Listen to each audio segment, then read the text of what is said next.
Vestido com capa e roupas pretas, usando uma máscara que cobre os olhos e um chapéu escuro, Zorro se tornou um dos personagens mais conhecidos e um dos mais carismáticos dos últimos tempos. E não foi à toa que foi protagonista de diversos filmes, séries e também histórias em quadrinhos. Eu sou Marcelo Escudeiro e você está no canal Estrada do Nerd. E não se esqueça de deixar aquele like maroto no canal e também se inscrever aqui no Estrada do Nerd. E acione os sininhos para as novas notificações, ok? Então, bora pro vídeo. Criado em 1919 pelo americano Johnson Macaulay, assim que se fala, ele é um justiceiro que luta para defender os pobres e os oprimidos.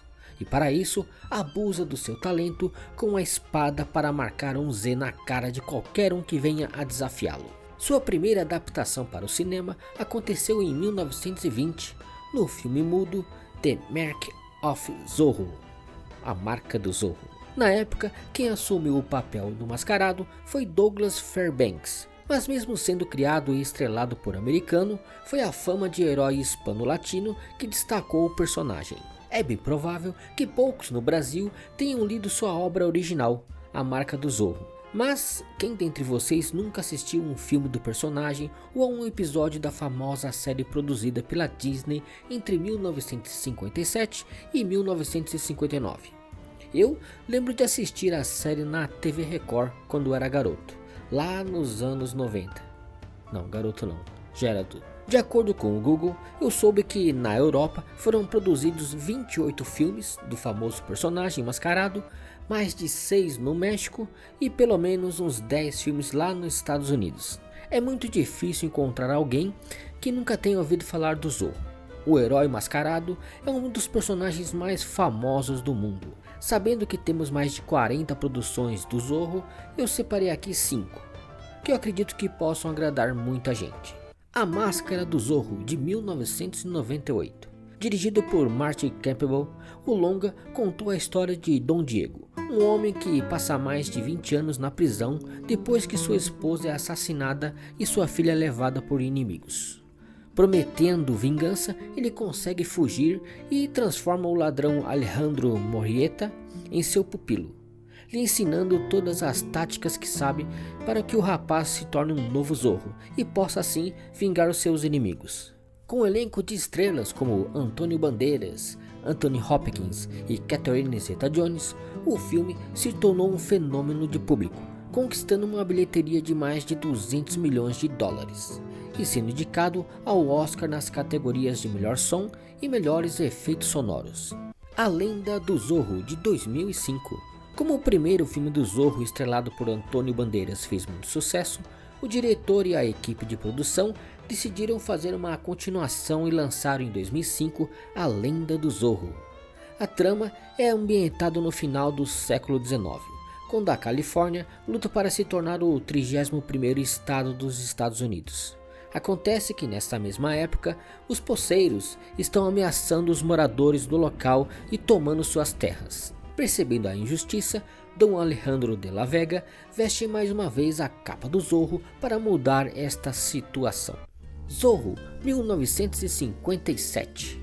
Deixando os filmes um pouco de lado, que tal falar de uma das séries mais importantes do herói mascarado? Produzido pela Disney em 1957, a série Zorro trouxe o Guy Williams no papel do protagonista Diego de la Vega, um rapaz com um senso de justiça apurado que volta da Espanha para Los Angeles após receber a carta do seu pai que detalhava todas as injustiças que estavam acontecendo no local. Ao chegar na cidade, ele e seu servo mudo, o Bernardo, se unem ao comandante do monastério e seu exército de lanceiros para derrubar os malfeitores. A situação se agrava, no entanto, quando o Diego junta algumas pistas que o levam a uma sociedade secreta que planeja destruir Los Angeles. Com 2 temporadas e 78 episódios, a série se tornou uma das principais obras do herói e serviu como base para outras adaptações futuras. Atualmente, ela está disponível no Disney+. The New Zorro. Com uma trama parecida com a série da Disney, The New Zorro ou New World Zorro como também ficou conhecida, é uma série protagonizada por Duncan Reger, que foi totalmente filmada na Espanha e exibida no canal conhecido como Freeform.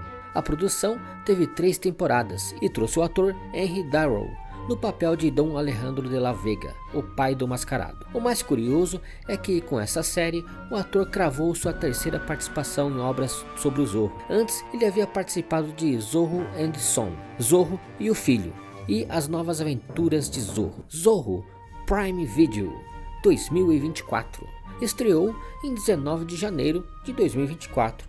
Esta produção muda um pouco a perspectiva do herói, já que a obra mostra em 10 capítulos uma disputa entre o Zorro Homem, vivido por Miguel Bernadel, e Zorro Mulher, a Dahlia Shirkout, acho que é assim que fala. Na trama, Nalin é uma indígena que quer assumir o papel de Zorro por acreditar que ela será a justiceira perfeita para defender as terras do seu povo. Ela não aceita que Diego de la Vega se torne um mascarado por acreditar que ele é um homem branco e, apesar de ter nascido na Califórnia, morou por muito tempo fora e não irá defender os oprimidos da maneira que eles merecem. Embora tenham pontos de vista diferentes, os dois Zorros lutam para acabar com a supremacia dos rancheiros e proteger os menos favorecidos. Já a batalha entre eles chega ao ápice quando apenas um dos dois pode vencer e seguir vestindo a máscara, a capa e o chapéu do herói.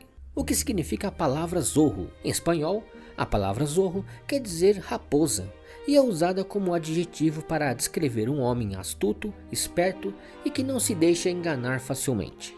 Essas características fazem parte da personalidade do mascarado, que foge como uma raposa quando precisa se esquivar dos seus inimigos. Uma pergunta volta a assombrar a mente do público: Zorro existiu de verdade? Para a tristeza de muita gente, Zorro é apenas um personagem ficcional que já ganhou vida com muitos atores, entre eles o americano Henry Darrow e o espanhol Antônio Bandeiras, entre outros. Mas afinal, existiu alguém parecido com o Zorro? Apesar do personagem como conhecemos não ter existido na vida real e ser uma invenção do autor norte-americano Johnston Macaulay, há um homem que inspirou Johnston e foi intitulado de El Zorro. Trata-se de William Lamport, um irlandês nascido em 1615 na cidade portuária de Exford e que acabou se aventurando por vários lugares do mundo e se tornando um símbolo de luta contra a Inquisição. Com barbas e cabelos ruivos e pele clara, bem diferente do visual latino que dão ao personagem, William nasceu em uma Irlanda dominada pelos ingleses e aos 12 anos se mudou para Londres para terminar os seus estudos.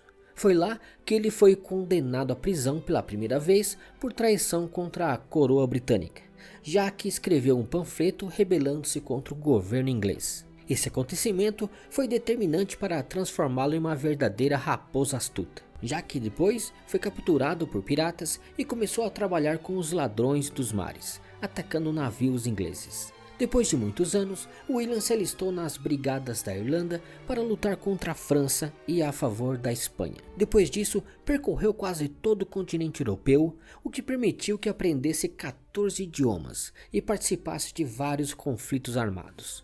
Aos 25 anos, em 1640, decidiu fincar raízes na Espanha, e foi quando assumiu o nome de Guilhem Lombardo, ou Guilhem Lombardo. Foi nessa época que agora Lombardo já dava os primeiros passos para se transformar em El Zorro. Por isso, ele treinava combates com espada enquanto arrebentava os corações das moças e caía nas graças do Gaspar de Guzmán e Pimentel, o conduque dos Olivares, braço direito do rei Felipe IV. E se nas guerras o Zorro se garantia, com as mulheres a situação era diferente. Foi por causa de um romance com Ana de Leiva, uma nobre da corte espanhola, que ele teve que ser exilado em Nova Espanha, que hoje conhecemos como México. Protegido por Guzmán e Pimentel, no México ele começou a trabalhar como espião entre as tribos indígenas. Em meio a isso tudo, aprendeu rituais com os índios, além de continuar conquistando as mais belas mulheres da região. Acontece que, por se envolver mais do que deveria com as ideias indígenas, ele começou a defender a reforma agrária e o fim da escravidão, e foi visto como um traidor e condenado a 8 anos de prisão. Tempos depois, em 1650, armou uma fuga digna de filme e cravou o apelido de A Raposa, que em espanhol é o El Zorro. Mas a esperteza do herói não era tanta quando o assunto era romance. E 2 anos mais tarde, ele foi pego em uma cama com a esposa do vice-rei, Dom Lopes Dias de Armendáriz. Sem escapatória, William foi condenado à fogueira e no dia 10 de novembro de 1659, ele tirou sua própria vida antes que seus inimigos pudessem lhe matar. E uma última curiosidade: o criador de Batman, Bob Kane, afirmou em diversas entrevistas que se inspirou em Zorro para a criação do seu personagem. Podemos notar algumas semelhanças entre os clássicos. O fato dos dois serem herdeiros de uma grande riqueza, suas roupas escuras e a marca no final de cada ação. A influência era tão grande do Zorro para o Batman que quando ele foi com seus pais assistir o filme do Zorro, foi nesse mesmo momento em que eles foram assaltados e o Bruce Wayne perdeu o pai e a mãe, se tornando anos depois no Cavaleiro das Trevas. E é isso aí, pessoal, este foi o vídeo de hoje, falando aqui de forma resumida um pouco sobre o Zorro. Espero que vocês tenham gostado. Se vocês gostaram do vídeo, deixe aquele like. Você também pode se inscrever no canal Estrada do Nerd e acionar o sininho para as novas notificações. Um abraço e até o próximo vídeo. Tchau!